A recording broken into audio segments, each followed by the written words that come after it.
4 de novembro de 1922 parecia ser apenas mais um dia na vida de Hussein Abdel Rasul. Ele tinha apenas 10 anos, mas trabalhava como carregador de água para uma expedição liderada pelo arqueólogo britânico Howard Carter no Vale dos Faraós.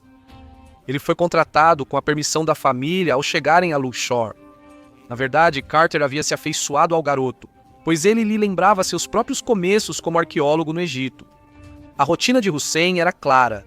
Primeiro, ele devia montar em um burro para levar água para Carter e os outros arqueólogos e operários. Seu papel era de vital importância, já que todos precisavam se refrescar enquanto escavavam de sol a sol. Na verdade, para que os trabalhadores não sofressem de desidratação, muitas vezes era necessário fazer 2 viagens no mesmo dia. Para essas tarefas, Hussein enchia 2 potes quase do tamanho dele, amarrava-os firmemente no burro e seguia em direção ao sítio arqueológico. Nos poucos momentos livres, o menino aproveitava para observar os profissionais e suas tentativas de encontrar alguma coisa. Até o momento, a única coisa que brilhava sob o sol escaldante eram as ferramentas, o suor e a frustração. O garoto até ouviu dizer que alguns sugeriram abandonar a expedição. Lá parecia não haver nada valioso, só areia. Aquele dia aparentava ser igual aos outros para Hussein. Chegou bem cedo pela manhã e cavou um pouco o terreno para acomodar suas ânforas. Foi então que seus dedos bateram em um material sólido e liso. Não podia ser uma pedra. Ele cavou mais e descobriu algo que não tinha visto em toda aquela região. Um degrau. Olhou ao redor procurando por Carter, que ainda não havia chegado. Sem perder um segundo, avisou os operários, que rapidamente o ajudaram a continuar cavando. Nenhum deles sabia, mas seu achado acidental mudaria a história para sempre. Mas não vamos nos adiantar. A história antiga gera uma fascinação incomparável, especialmente quando se trata do Antigo Egito. As histórias de faraós e deuses são tão imponentes e eternas quanto as pirâmides que se erguem sobre a paisagem desértica. A devoção pela cultura egípcia ganhou uma força decisiva graças à descoberta da tumba de Tutancâmon. Um fato que mudou para sempre a história da arqueologia e de toda a humanidade. Mas as alegrias e as comemorações deram lugar a uma série de acontecimentos terríveis e a ideia de que uma maldição pairava sobre a descoberta. Por que Tutancâmon foi tão importante? Quem foi o verdadeiro herói dessa façanha? Existe realmente uma desgraça que afetou todos os envolvidos? Quanto tudo isso impactou na cultura popular? Para saber as respostas para essas e outras perguntas, vamos viajar até 4 de novembro de 1922, o dia em que foi descoberta a tumba de Tutancâmon. Embora agora pareça um nome conhecido por todos, quem foi Tutancâmon milhares de anos antes de se tornar uma múmia lendária? Primeiramente, ele foi um ser humano, mas não um comum. Ele nasceu no ano de 1342 a.C., no seio de uma família da realeza. Seu pai, o faraó Akhenaton, fazia parte da 18ª dinastia, o grupo que governou o Egito entre 1575 e 1295. Tutancâmon cresceu em meio ao poder e luxo, mas logo sua infância acabou. Após a morte de seu pai em 1332, ele foi coroado rei aos 9 anos de idade. Além de sua extrema juventude, ele teve que enfrentar um desafio crucial que marcava o início de uma nova era. Naton havia querido romper com o politeísmo predominante no Egito, para impor um monoteísmo que prestasse culto ao deus Aton. Nesse cenário conturbado, mesmo sendo menor de idade, Tutancâmon aprendeu a impor sua autoridade. Ele rompeu com as imposições de Akhenaton, permitindo que os egípcios voltassem a adorar os deuses desejados. Embora a prioridade fosse dada a Amon, considerado o rei dos deuses e criador de tudo o que existe, na verdade, Tutancâmon significa imagem viva de Amon. Seu fervor por essa divindade era tamanho que ele mandou restaurar monumentos destruídos em sua homenagem. Quando adolescente, o faraó também se encarregou de que a capital fosse transferida de Akhetaton, uma cidade construída por seu pai. Ele a mudou para Tebas? Em 9 anos, Tutancâmon conquistou o respeito de seu povo por suas realizações. Porém, seu reinado e vida foram curtos. De acordo com estudos realizados pela medicina moderna, sua saúde sempre foi delicada.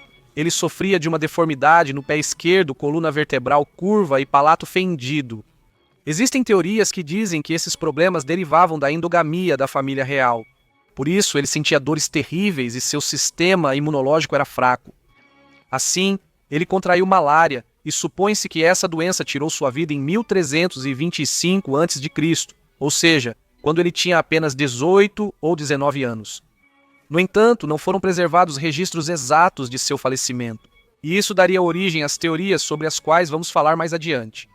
A perda do faraó adquiriu um significado importante. Por sua juventude, Tutancâmon não tinha descendência, o que marcou o fim da linhagem real da 18ª dinastia. Seu corpo foi mumificado de acordo com os procedimentos correspondentes, mas seu sepultamento foi em uma tumba simples demais para uma figura de sua linhagem. Segundo os estudiosos da cultura egípcia, isso pode ter ocorrido porque a partida repentina do monarca não deu tempo de terminá-la. Ainda assim, e como no caso de outros faraós, foram colocados ali elementos representativos como objetos de uso pessoal, comida, joias, móveis, a diadema real e a máscara funerária. Esta última chamou atenção especial em todo o mundo e se tornaria um ícone da cultura egípcia, tal como a conhecemos. Era feita de ouro e tinha incrustações de pedras preciosas. Porém, antes da descoberta, no início do século XX, a memória de Tutancâmon e sua linhagem quase desapareceu. Os faraós que o sucederam se dedicaram a construir sua própria linhagem e consolidar uma nova ordem. Por isso aplicaram a Damnatio Memoriae. Essa prática era comum no Antigo Egito e consistia na eliminação do nome e das imagens de uma pessoa dos registros históricos e monumentos. Dessa forma, a pessoa não era eliminada da memória coletiva, mas seu prestígio ficava degradado. Arriscava-se a ser esquecido e desprezado. No caso do jovem faraó, nem sequer houve respeito por sua tumba. Sobre esse terreno construíram outras edificações. Por tudo isso, Tutancâmon levaria vários séculos para voltar a ter relevância, e isso só aconteceria graças à equipe de um arqueólogo tão ambicioso quanto ousado. No começo do século XX, Howard Carter era o maior conhecedor das terras egípcias. Ele nasceu e cresceu em uma família abastada na Grã-Bretanha. Ele poderia ter escolhido uma vida segura, mas desde muito jovem descobriu suas grandes paixões, o desenho, inspirado por seu pai, e o Antigo Egito. Sua primeira grande oportunidade chegou em 1891. Com apenas 16 anos e sem nenhuma formação profissional, conseguiu que a Egypt Exploration Society o enviasse para a terra dos faraós. Seu talento para ilustrações foi crucial para que o arqueólogo Percy Newberry o contratasse para copiar pinturas, esculturas e inscrições de tumbas. Carter impressionou a todos com suas reproduções do templo da rainha Hatshepsut e, graças a Newberry e outros arqueólogos, aprendeu o ofício no qual se destacaria anos depois. Ele compreendeu especialmente a importância de escavar utilizando métodos científicos. A carreira de Carter parecia destinada à arqueologia, mas enfrentou desafios.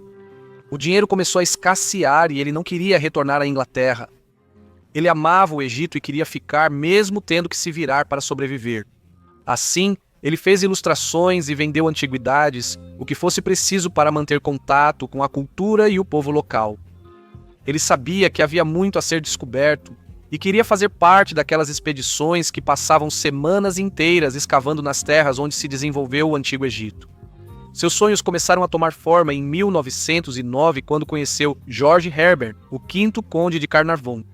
O aristocrata inglês estava passando uma temporada no Egito, onde se recuperava de um acidente de carro e logo ficou fascinado pela cultura local. Isso levou George a querer financiar uma escavação arqueológica, mas ele não sabia como obter a permissão do Serviço de Antiguidades do Egito. Carter conhecia pessoas, sabia escavar e precisava de trabalho, então se tornou seu empregado. Essa colaboração só ganhou força em 1914, quando Lord Carnarvon conseguiu as permissões para escavar no famoso Vale dos Faraós. A maioria dos arqueólogos evitava a área, pois quase todas as tumbas já tinham sido saqueadas. Nem Carter nem o conde deixaram-se impedir por isso. Eles apostaram em encontrar a tumba ainda não descoberta de Tutancâmon. Na verdade, o faraó já havia se tornado uma espécie de lenda. Carter havia lido sobre ele graças a inscrições em monumentos e em algumas peças que havia encontrado em escavações anteriores. mas ninguém conseguia encontrar a múmia. Lord Carnarvon ficou entusiasmado com o desafio, então aceitou de bom grado financiar uma expedição. Com uma autorização e um capital generoso, Carter reuniu um grupo de operários e Richard Vettel, que seria seu secretário. Assim, ele embarcou em uma aventura tão grande quanto as dificuldades que teve que enfrentar. Carter e sua equipe começaram a trabalhar em 1914. Eles estavam preparados para jornadas árduas sob o sol do Egito, em um território árido e difícil.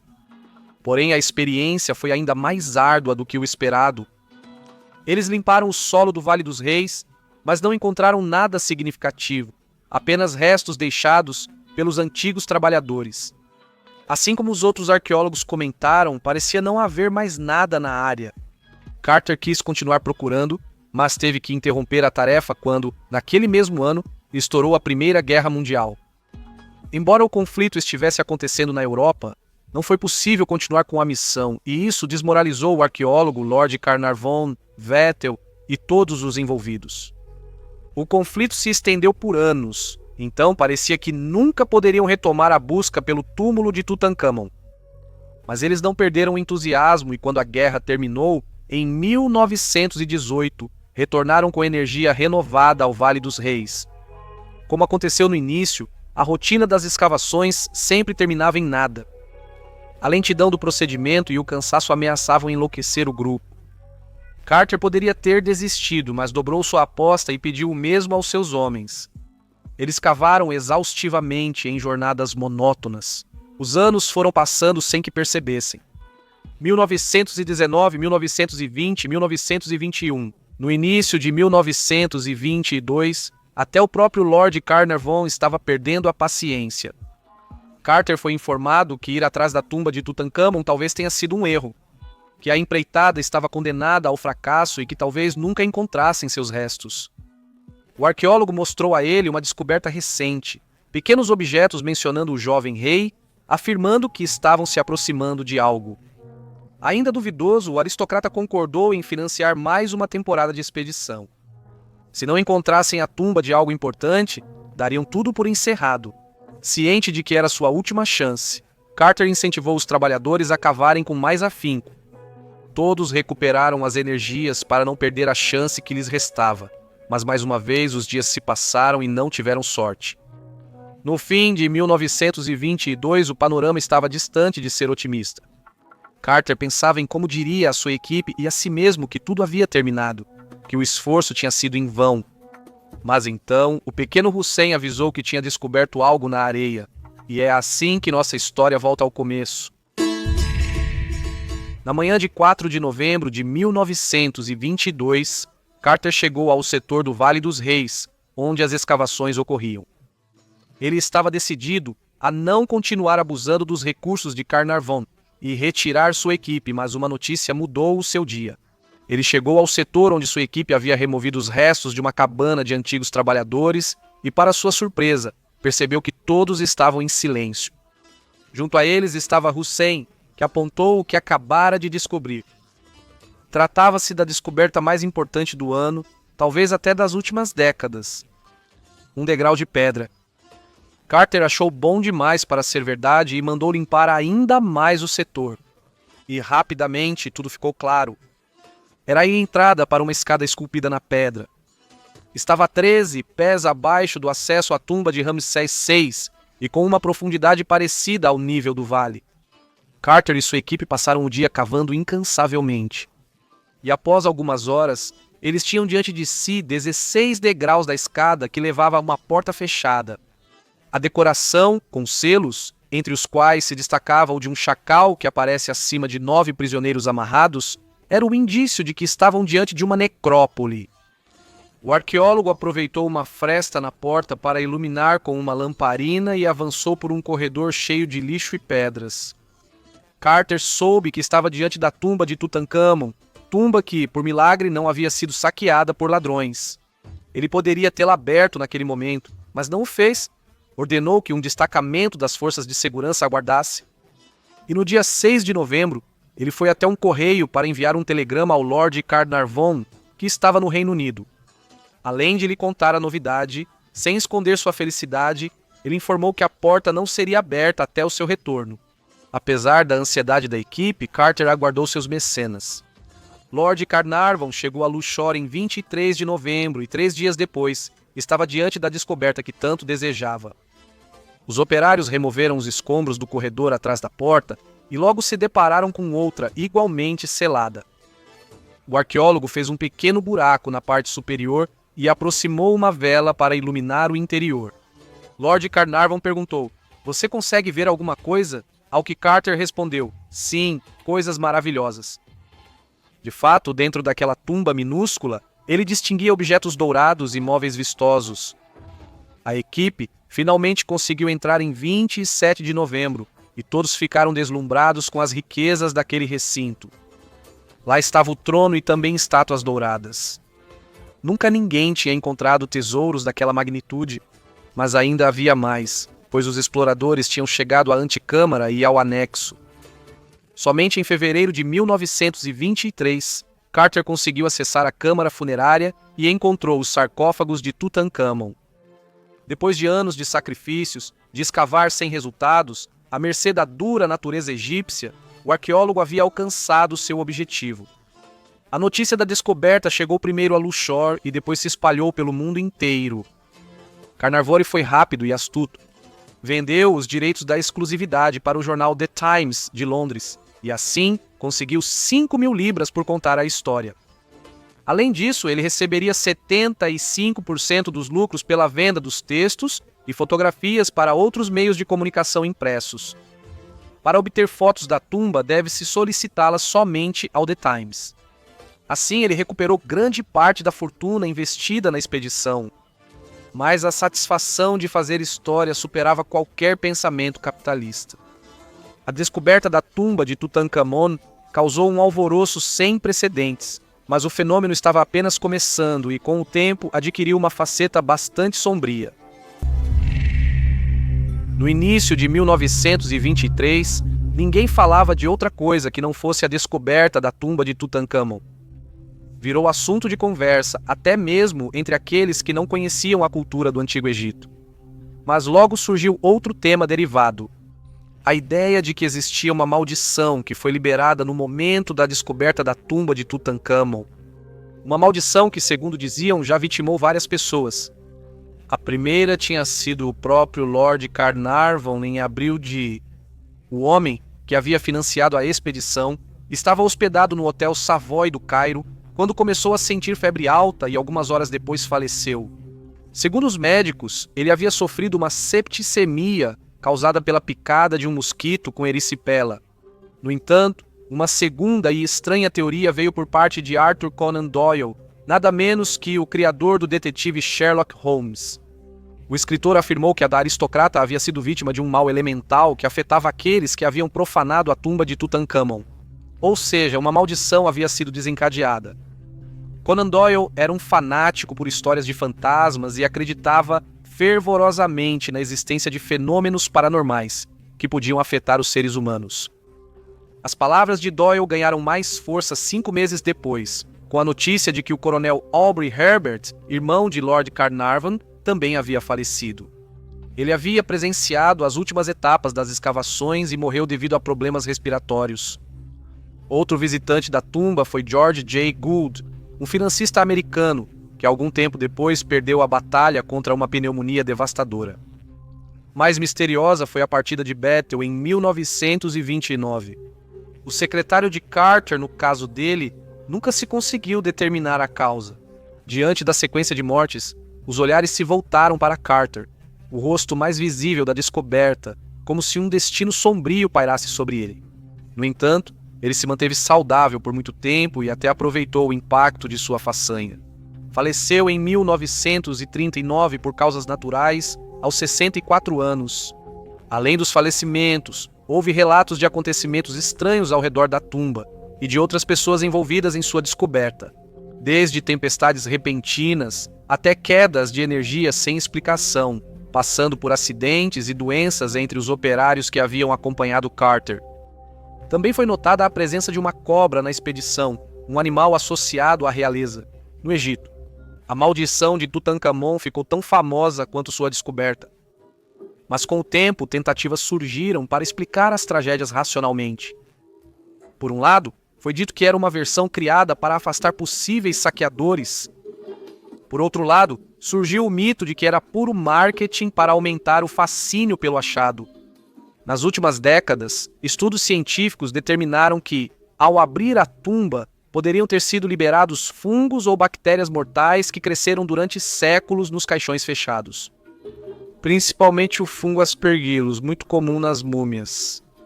Ainda assim, não foi possível determinar que Herbert Gould e Vettel tenham morrido por essas doenças. Independentemente de o mito existir ou não, o fato é que ele enriqueceu a lenda em torno de Tutankhamon. Mais de 100 anos após sua descoberta, a tumba de Tutankhamon continua exercendo um magnetismo único e permanece atual. Desde o início, influenciou fortemente a cultura popular, dando origem a pinturas, livros, músicas, roupas, videogames, documentários e, acima de tudo, filmes. As múmias se tornaram monstros clássicos explorados em produções de terror e outros gêneros. Similarmente, Tutankhamon gerou outras hipóteses. Em 1968, foram feitos raios X em sua múmia, que revelaram uma mancha escura na parte de trás do crânio. Isso foi interpretado como evidência de um golpe na cabeça. E então surgiu uma nova teoria. Será que o jovem faraó havia sofrido um atentado contra sua vida? Estudos realizados em 2005 permitiram descobrir que essa mancha era resultado de danos pós-morte ou durante o processo de embalsamamento. No entanto, nenhum cientista dá nada como certo. Atualmente, a múmia de Tutankhamon permanece em seu sarcófago dentro da tumba KV 62 no Vale dos Reis. Aqueles que a visitam precisam descer até a tumba para conhecer os restos do jovem faraó. Os tesouros foram transferidos para o Grande Museu Egípcio em Gizé, para exposição e conservação. E diante de tudo isso, fica uma pergunta no ar. O que aconteceu com Hussein Abdelrazou, aquele menino que descobriu o degrau que levava à tumba? Ele cresceu e continuou trabalhando em missões arqueológicas, ganhando a vida como capataz de escavações. Apesar de não ter o reconhecimento de Carter, conquistou o respeito de todos os egiptólogos que chegavam ao Egito. Faleceu aos 90 anos e seus descendentes mantêm vivo seu legado. Ao que parece, ele também escapou da famosa e infame maldição.